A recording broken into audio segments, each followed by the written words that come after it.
pessoal, eu sou o professor Igor Henriques, sou formado em Educação Física, sou licenciado em Educação Física e bacharel em Educação Física. Sou especialista em Bioquímica do Exercício, Anatomia e Fisiologia Humana e mestre em Ciência da Atividade Física. Atualmente eu sou docente de universidades aqui do Estado do Rio de Janeiro, sou docente da Academia de Bombeiro Militar do Estado do Rio de Janeiro, onde lá eu trabalho com a disciplina de Preparação Física no curso de formação de oficiais. E hoje a gente vai falar um pouquinho sobre anatomia funcional aplicada à natação. E aí a gente vai seguir esses tópicos aqui para que a gente possa construir o raciocínio. Anatomia funcional aplicada à natação, anatomia do manguito rotador, articulação extremamente utilizada na natação, anatomia funcional dos membros superiores e dos membros inferiores e, por fim, coordenação intermuscular. Começando um pouquinho por essa anatomia funcional aplicada à natação, a gente não pode deixar de começar por uma das articulações que geram maior preocupação quando a gente fala de sobrecarga articular. Como a gente falou numa aula anterior, o ombro ele é a única articulação pluriaxial do corpo humano, né? E aí, o ombro ele foi pensado para ter muito movimento, ou seja, realizar movimento em todos os planos, em todos os eixos, ele precisa ter um grau de liberdade maior. Então, anatomicamente, do ponto de vista funcional, se eu tenho uma estrutura com alto grau de liberdade, em outras palavras, eu estou dizendo para você que essa estrutura que tem um alto grau de liberdade, ela tem uma possibilidade de sofrer danos. Então, se a gente pensar em coluna vertebral, né, eu tenho lá região com alta mobilidade, região cervical, região lombar. Sacro e cóccix não tem mobilidade e torácica tem pouca mobilidade. Então, o maior acometimento de doenças da coluna vertebral são nas regiões com maior mobilidade, cervical e lombar. E aí tem uma coisa que é antagônica a isso, né? Toda vez que a região ela tem muita mobilidade, ela tem pouca estabilidade. Se você traçar um paralelo entre a articulação do ombro, né, que a gente vai chamar de articulação gleno-humeral, e a articulação da coxa, do fêmur, que a gente vai chamar de articulação coxo-femoral. A articulação do fêmur ela tem muito mais estabilidade do que a articulação do ombro, porém ela tem menos mobilidade do que a articulação do ombro. E aí tem alguns pontos sensíveis que a gente precisa tocar. Quando a gente fala de articulação do ombro, é necessário lembrar que é um conjunto que trabalha de forma coordenada. O princípio de articulação é a união de um ou mais ossos, né, de dois ou mais ossos se articulando. O princípio de articulação não significa dizer que necessariamente aqueles ossos que estão se articulando, eles apresentam movimento, que é o caso do crânio, né? Então, só a critério de exemplo. No crânio você tem a sutura coronal, permitindo que o osso frontal se articule com os ossos parietais. A gente sabe que a sutura coronal ela é uma sutura, ela está viabilizando a articulação desses ossos, mas, sobretudo, ela não tem movimento, ou seja, ela é classificada como uma articulação fibrosa. Por outro lado, a articulação cartilaginosa é quando o movimento é limitado, que é o caso, por exemplo, da união entre os dois ilíacos se unindo com a sínfise púbica, movimento limitado. Em termos de natação, a gente pode pensar nessas articulações intercostais aqui formando o gradil costal, também movimento limitado. Agora, quando você pensa numa articulação sinovial, que é o caso do ombro, né? A articulação sinovial tem que ter líquido sinovial, cápsula sinovial, cartilagem sinovial, ou seja, é um complexo articular que deve ser considerado principalmente em movimentos de braçada com carga ativa, que é o caso da água. E aí, nessa região aqui do ombro, eu vou chamar a sua atenção aqui para essa região específica aqui, ó, que é chamada de cavidade glenoide, ela fica lá na escápula. A cavidade glenoide, ela não tem tanta profundidade, como, por exemplo, você vai ter lá no acetábulo, que permite que o fêmur se articule com o ilíaco, né? Então, dando muita estabilidade. Aqui você não tem tanta estabilidade assim, por quê? Porque se você notar, a literatura mostra pra gente que a cabeça do húmero ela é 30 a 40% maior do que a cavidade glenoide. Por isso, essa articulação do ombro tem muito movimento, né? E aí, em algumas pessoas, elas apresentam, e aí você vai entrar numa coisa chamada de variabilidade anatômica, algumas pessoas apresentam lábio glenoidal, que é um tecido que fica ao redor da cavidade glenoide, aumentando a aderência, aumentando o ângulo de movimento dessa articulação glenomeral. Tem pessoas que não apresentam um lábio glenoidal tão significativo, apresentando uma estabilidade um pouco mais reduzida, tá?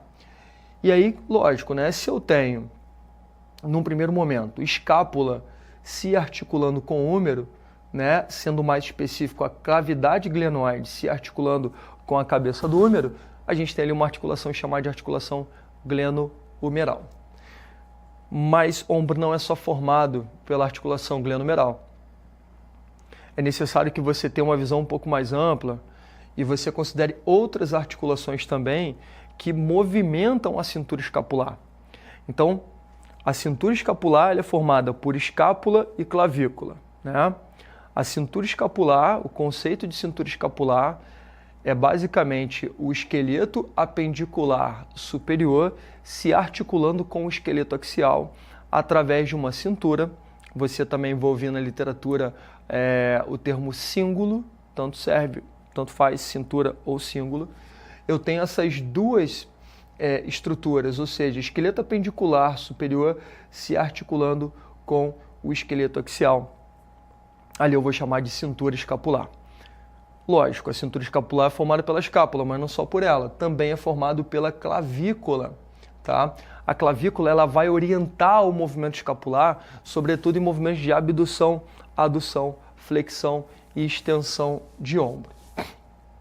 Então, se o princípio de articulação é quando eu tenho ossos se unindo, se articulando, quando eu tenho a clavícula se articulando com o externo, que é esse osso central, nessa região específica aqui do externo, que a gente vai chamar de incisura clavicular, quando a clavícula toca a incisura clavicular, quando ela toca o externo, eu tenho ali uma coisa chamada de articulação externo-clavicular.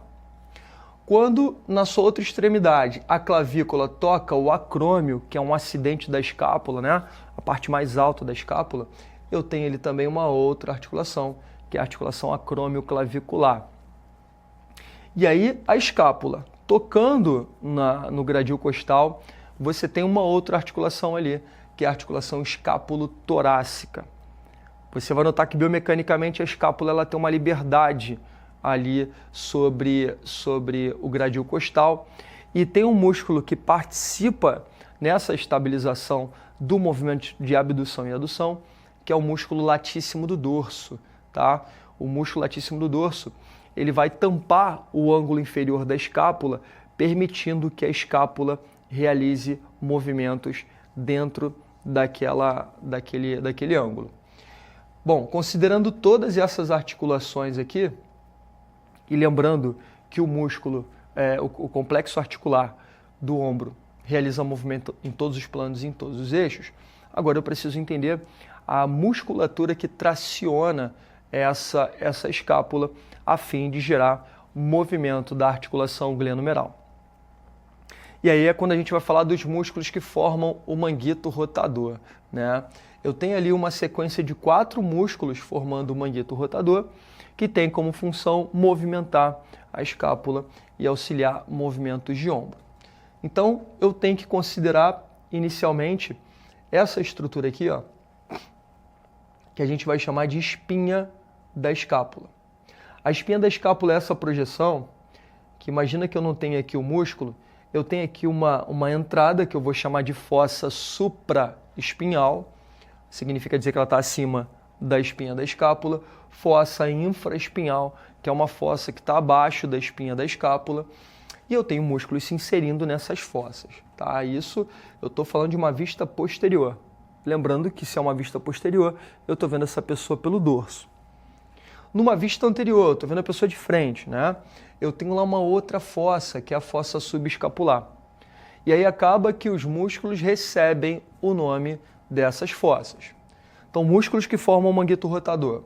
Músculo supraespinhal, localizado lá na fossa supraespinhal, ou seja, acima da espinha da escápula. Músculo infraespinhal, se inserindo abaixo da espinha da escápula, na fossa infraespinhal. E eu tenho o músculo subescapular, também se inserindo na fossa subescapular.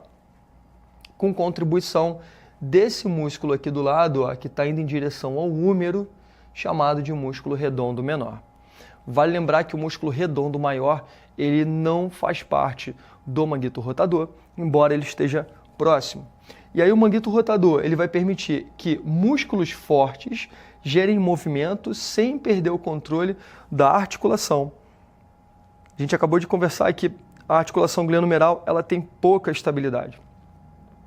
E aí fazendo um link aí com a nossa área, né, com a nossa atividade fim. É muito importante atividades a atividade principal, né, atividades lá de mobilidade, de aquecimento articular, que deem atenção para essa musculatura do manguito rotador. Então, atividades com elástico, atividade com mini band, atividade com teraband, atividades articulares com grandes amplitudes de movimento, permitem que essa musculatura, durante a sobrecarga, ela contraia de modo mais inteligente. Então, recapitulando, eu tenho lá formando a articulação glenohumeral em termos de articulação. Cavidade glenoide, né? Articulação glenohumeral, articulação acrômio-clavicular, articulação escápulo-torácica e articulação externo-clavicular. Nessa região eu preciso pensar em ombro, né? Eu preciso pensar em húmero, preciso pensar em escápula, preciso pensar em clavícula. Em termos de músculo, eu tenho lá supraespinhal, infraespinhal, subescapular e redondo menor, dando estabilidade para essa articulação do ombro. Eu quero considerar também o papel do deltoide, né? O deltoide tem esse nome de deltoide porque ele tem um formato semelhante a um delta, ou seja, ele tem um formato semelhante a um triângulo. E se a gente lembrar da posição do deltoide, ele fica exatamente aqui, né? Ele tem 3 porções, uma porção anterior, uma porção lateral e uma porção posterior. Então ele vai fazer justamente a estabilização dessa articulação glenohumeral, ele vai empurrar a articulação glenohumeral no seu sentido medial, tá? Dando estabilidade também para essa articulação. Lembrando, deltoide não faz parte do manguito rotador, tá? O deltoide, ele é um músculo que auxilia movimentos da articulação glenohumeral. Nessa imagem aqui fica um pouco mais destrinchado. Tem, relembrando as estruturas anatômicas ali, né? Então, clavícula, escápula, acrômio da escápula. E aí, posicionando aqui o ligamento coracoacromial, ligando o processo coracoide ao acrômio, né? Dando mais estabilidade, aproximando essas estruturas. Lembrando que nessa região aqui, ó, existe uma coisa chamada de bursa subacromial, ou seja, ela está abaixo do acrômio, dando um conforto maior para aquela articulação. E aí, ó, aqui está enumerado. Então, musculatura número 1, músculo supraespinhal, né? Ele vai iniciar a abdução do braço. Músculo 2, músculo infraespinhal, realizando a rotação externa do ombro. Músculo 3, músculo redondo menor, também auxiliando a rotação externa e dando estabilidade para a articulação do ombro. E o músculo subescapular, realizando a rotação interna do ombro. Ou seja, só nesses músculos ali que formam o manguito rotador, se a gente pensar em movimentos da natação, eu utilizo no nado crawl, eu utilizo no nado borboleta, muito, eu utilizo no costas, eu utilizo no peito, né? Em outros nados funcionais também, que a gente vê muitas forças armadas fazendo. Nado de aproximação, cabeça fora da água, né? Um peito com a cabeça fora da água. Os nados operacionais também são músculos extremamente utilizados. E aí lembrando, né? Se a gente pensar em articulação glenohumeral, eu preciso lembrar o que cada músculo realiza de movimento. Eu preciso considerar os principais movimentos de ombro, então a abdução, principalmente com participação do supraespinhal, rotação externa, com participação de infraespinhal e redondo menor, rotação interna, ó, movimentos de subescapular e elevação e estabilização da articulação. Ali eu tenho um ajuste de todos os músculos realizando esse movimento. Lembrando que existe uma importância clínica, né, no manguito rotador. As principais lesões, você vai ouvir falar muito de ombro de nadador, né? As principais lesões são comuns em atletas que realizam movimentos repetitivos, que é o caso da natação, que é um movimento cíclico. E esse estresse repetitivo pode gerar ou uma lesão nas fibras musculares ou até mesmo uma inflamação nos tendões. Lembrando que tendão está unindo o músculo ao osso e dando estabilidade para realizar aquele movimento, tá? E aí nessa estabilização articular, o manguito rotador ele vai comprimir a cabeça do húmero contra a cavidade glenoide, lembrando que a cabeça do húmero é de 30% a 40% maior do que a cavidade glenoide, o que significa dizer o quê? Que é necessário um aparato muscular muito inteligente, capaz de dar estabilidade para essa articulação. E aí eu tenho a cavidade glenoide sendo empurrada medialmente, dando estabilidade, ou seja, a cabeça do húmero sendo empurrada em direção à cavidade glenoide. Então, quando eu pensar nessa anatomia funcional dos membros superiores, considere que os membros superiores são responsáveis pela propulsão. A principal função da natação é que o aluno seja capaz de se deslocar no meio líquido, né, e de modo biomecânico, de modo funcional. E aí lembrando que a propulsão vai direcionar o movimento e ajustes finos da trajetória. Então, se a gente sair um pouco da piscina, levar isso para águas abertas, eu tenho uma necessidade muito maior dessa articulação do manguito rotador. Por mais que a gente saiba que a água salgada ela tem uma densidade infinitamente menor, né, do que a água doce, mas existe ondulação, existe toda hora uma necessidade do seu corpo se ajustar àquele meio líquido. Então, eu tenho muita ação de membros superiores, tá? Sobretudo, direcionar o braço, quando a gente fala que o braço é o motor do ombro, o ombro, né, é o motor do braço, justamente por conta desse ajuste de movimento, que difere da corrida, né? A corrida a gente tem uma ação maior dos membros inferiores, mas na natação o braço ele é o motor e a perna também, lógico, é responsável por essa locomoção, por essa autopropulsão, mas sobretudo a perna ela vai dar muita estabilidade, né? E na fase final da braçada, quando eu faço essa extensão do ombro, né, essa fase de empurrão, eu tenho um deslocamento significativo, tá? Estrutura óssea, dele um pouco mais destrinchado, né? Clavícula, escápula, húmero, rádio, ulna e ossos da mão. Lembrando que a mão ela vai fazer como se fosse uma espécie de meia concha, né? Fazendo uma forma de pá, como se fosse uma pá ali podendo deslocar mais água. Necessário que a gente destaque cavidade glenomeral, tá? Cavidade escápulo-torácica, complexo articular do cotovelo, punho e, sobretudo, a escápula é essencial para o posicionamento do ombro durante o movimento de nado. Bom, e aí a anatomia da braçada, né? Levando todo esse conhecimento anatômico, que talvez você tenha visto de modo muito isolado, né?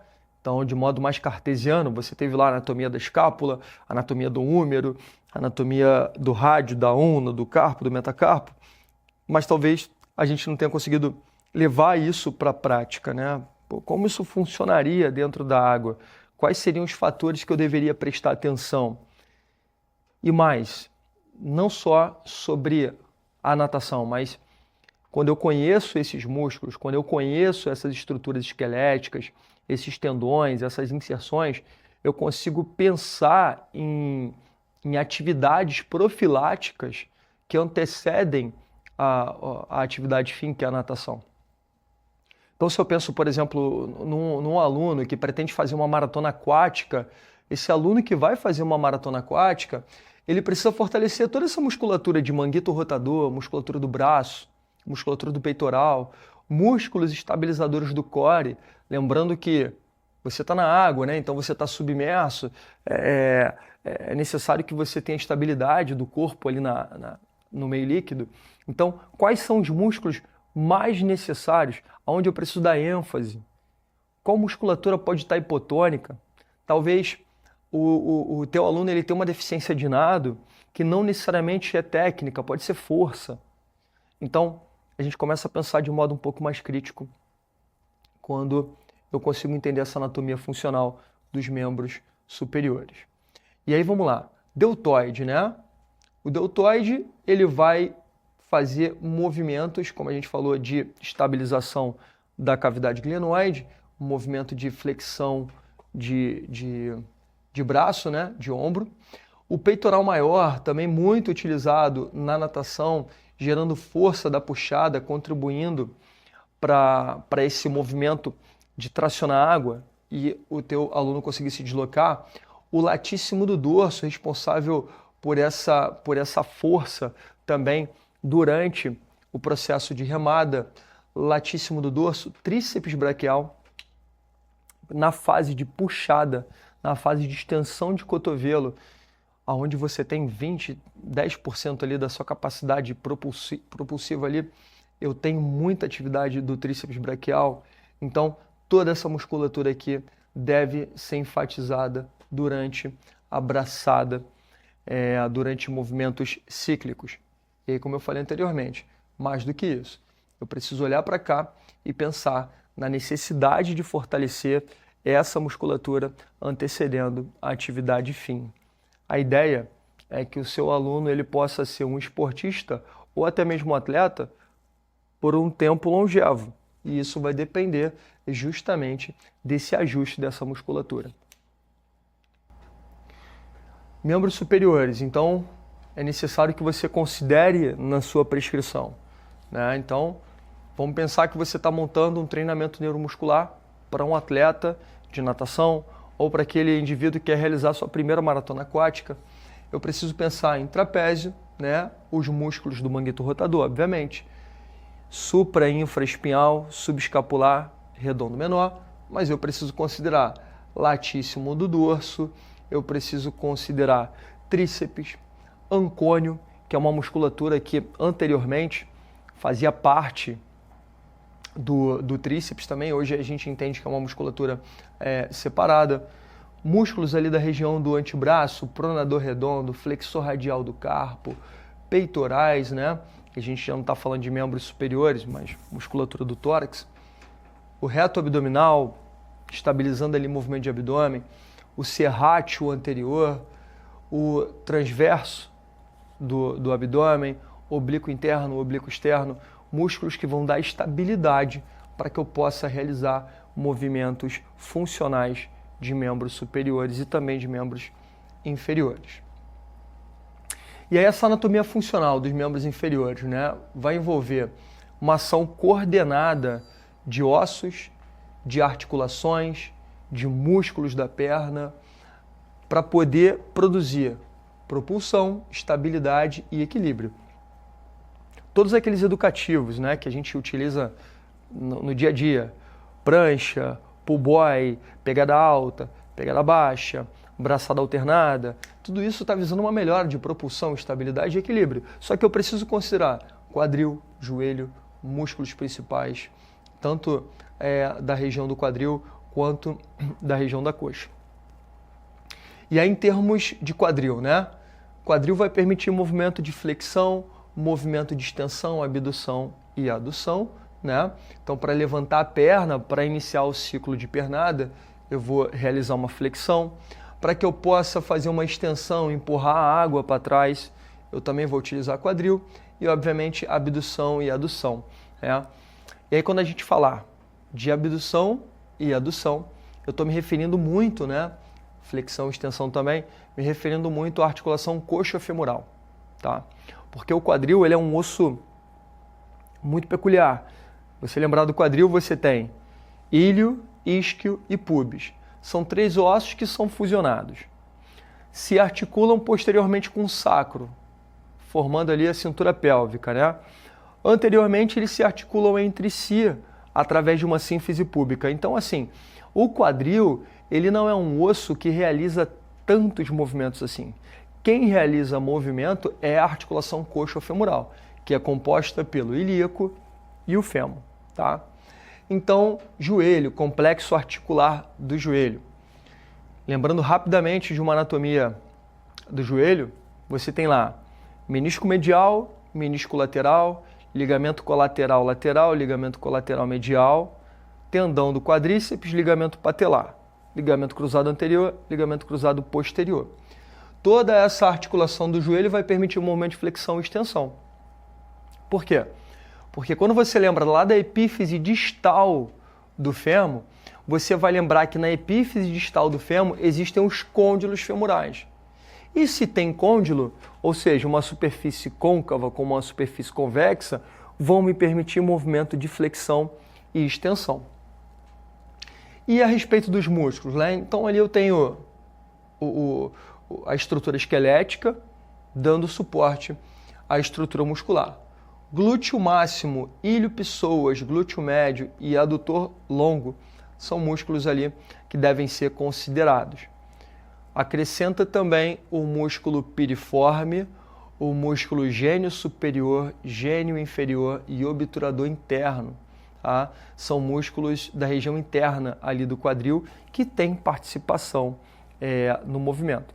Não são os músculos principais, mas eles têm participação. E quando eu falo de coxa, eu estou falando de quadríceps, né? O quadríceps femoral, então vasto medial, vasto lateral, vasto intermédio e reto femoral. O bíceps femoral, cabeça longa, cabeça curta, o semitendíneo e o semimembranoso. Lembrando que quadríceps realiza extensão de joelho, movimento de chute, né? Já músculos que são convencionalmente classificados como isquios tibiais, né? Eles têm esse nome porque eles têm inserção no isquio e na tíbia, eles realizam flexão de joelho, que é o bíceps, cabeça longa, cabeça curta, semitendíneo e semimembranoso. Ou seja, a eficiência da pernada depende principalmente na mobilidade de articulação coxofemoral, na mobilidade de joelho, na mobilidade de tornozelo. Então vale a pena você pensar em acrescentar exercícios de mobilidade para essas articulações antecedendo o seu treinamento, a sua prática. Tornozelo, fundamental para aumentar a área de contato do pé com a água, né? Então, o tornozelo ali é como se fosse uma nadadeira natural. E só abre num parêntese, em alguns casos a gente acrescenta uma nadadeira mesmo, né? Para aumentar a superfície de contato com a água e aumentando a ativação desses músculos responsáveis ali pelo movimento de tornozelo. Flexão plantar, né, ficar na ponta do pé, e flexão dorsal, quando você faz movimento com o terço posterior do pé. Quais são os principais músculos ali do tornozelo? Gastrocnêmio, né, o gastrocnêmio medial e o gastrocnêmio lateral, o sóleo e o tibial anterior. Sobre num parêntese aí em termos de gastrocnêmio, né, que é um músculo que é conhecido como o segundo coração. E por que isso? Porque de um lado você tem um gastrocnêmio medial, do outro lado o gastrocnêmio lateral. Entre os dois tem passando uma veia que toda vez que o teu aluno faz flexão plantar, esses músculos comprimem essa veia, permitindo uma melhora de retorno venoso. Então, trazendo um pouco dessa anatomia funcional para uma condição clínica, né?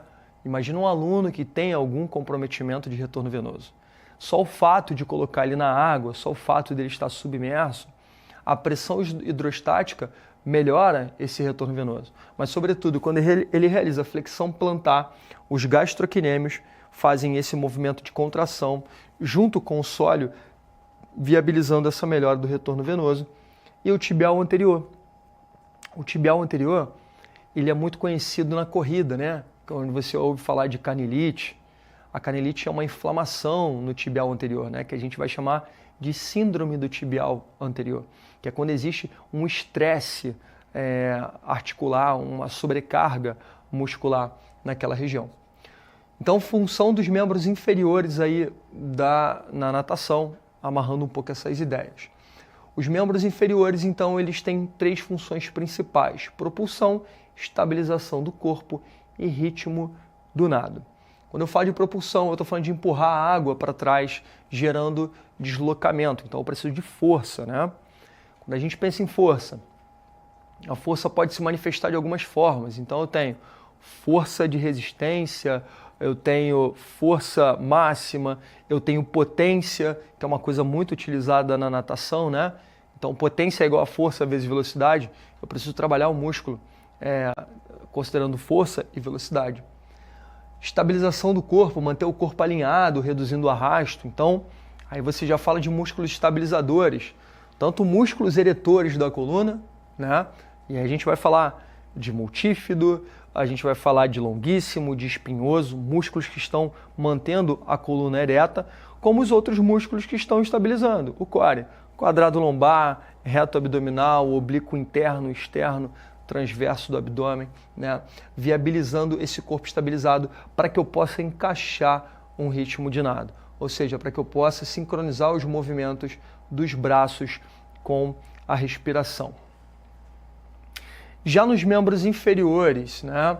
Quando a gente olha para a pernada, movimento de alta complexidade, considerando o tamanho dos membros inferiores, considerando a quantidade de músculo presente nos membros inferiores, considerando o tamanho dos ossos, o peso dos ossos ali dos membros inferiores, eu preciso de movimentos coordenados dessa musculatura. Então, a gente vai citar, né? Começando no sentido proximal para o distal. Eu tenho lá glúteo máximo fazendo abdução e estabilidade do movimento. Eu tenho músculos adutores, né? Músculo gastrocnêmio, como eu citei anteriormente, o sóleo e o tendão de Aquiles, que a gente vai chamar de tendão do calcâneo, tá? O tendão de Aquiles é um termo ainda muito utilizado aí fora, só que prefira tendão calcâneo, tá? E aí eu tenho lá todos esses músculos dando estabilidade para o movimento de natação. E aí, pensando nas fases da pernada, né? Eu tenho lá uma posição neutra, uma batida de perna, né? Quando eu faço esse movimento para baixo e a outra perna estabiliza. E eu tenho a batida de perna para cima, quando esse movimento ele é superior. Bom, eu preciso pensar, gera propulsão, então se gera propulsão eu preciso de força. Mantenha a posição horizontal, mantenha o corpo alinhado, ajuda a manter o corpo alinhado. E aí eu peço para você olhar também a posição ali da articulação do tornozelo. Auxilia a rotação corporal. E aí, lógico, se o papo é de músculos que realizam muito movimento, eu preciso pensar nessas possíveis lesões. Eu acho que esse é o grande ponto. Tentar tirar o nosso aluno dessas possíveis lesões. Então, tendinite patelar, muito comum lá na região do joelho. Tendão de Aquiles inflamado, uma tendinopatia de tendão calcâneo, né, por estresse repetitivo e sobrecarga. Cãibra no gastrocnêmio. E aí a cãibra é multifatorial, né? A gente sabe que cãibra tem a ver com circulação, cãibra tem a ver com desidratação.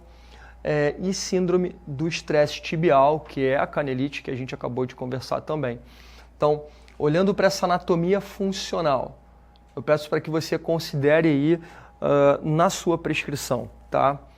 Glúteo máximo, quadríceps na sua totalidade, isquios tibiais, bíceps femoral, semitendino e semimembranoso, os adutores, o gastrocnêmio, o sóleo, e também o glúteo, né, dando estabilidade para esse movimento.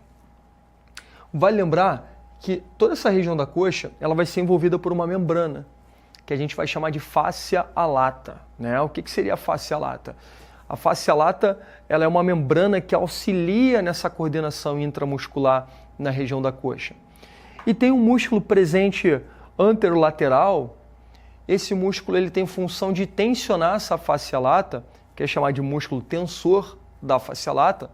E a partir do momento que eu tenho uma fáscia lata tensionada, eu tenho uma coordenação intermuscular e intramuscular mais viável para um movimento que é extremamente complexo. Articulações: joelho, quadril, tornozelo e pé no movimento de pernada.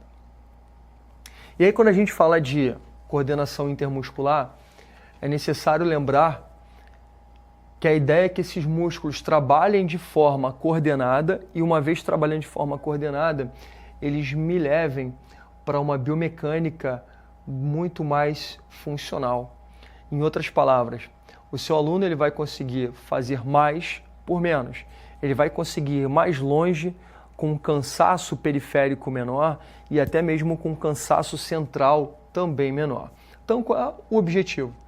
Gerar uma propulsão eficiente, ou seja, que ele não se canse tanto e se desloque com facilidade na água, dar estabilidade corporal, diminuindo o empuxo, e economia de energia, né? Ou seja, ele vai fazer mais com um gasto energético menor. Ele vai mais longe com um gasto energético menor.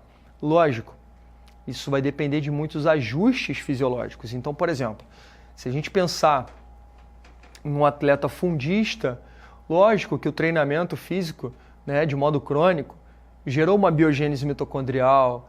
Esse treinamento de modo crônico gerou uma neocapilarização, isso é evidente. Mas assim, pensando em termos anatômicos, eu consigo ajustar isso quando eu penso em uma anatomia funcional e não em uma anatomia cartesiana, onde eu só sei nome de estrutura, mas eu não sei aonde ela se aplica no movimento. Coordenação intermuscular na natação, isso daqui é muito importante, que são os estilos, né? Então, por exemplo, no crawl eu tenho movimento alternado, no costas eu tenho movimento alternado, no peito eu tenho movimento simultâneo e no borboleta também movimento simultâneo. O que muda bastante essa ênfase de mecânica, né? Papel dos músculos. Nos membros superiores eu tenho tríceps deltoide latíssimo do dorso, né? Nos membros inferiores, glúteo, quadríceps femorais e os flexores, né? Os isquiotibiais.